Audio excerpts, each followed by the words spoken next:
బదరి వైకుంఠేశ్వరి సిరికి నగరి అదిగో మహిమగిరి ఈ కొండపై మాకండగా ఆ విష్ణు పాదమే వెలసింది వేదాలనే విభజించిన శ్రీ వ్యాసపీఠమై విరిసింది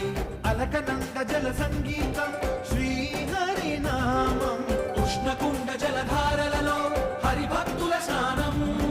జ్ఞానం మోక్షం మొసగే వైకుంఠం హరి హరి హరి ఓంకారేశ్వరి శ్రీహరి నగరి ఇదిగో రాబడది హరి వైకుంఠేశ్వరి సిరికి నగరి అదిగో మహిమగిరి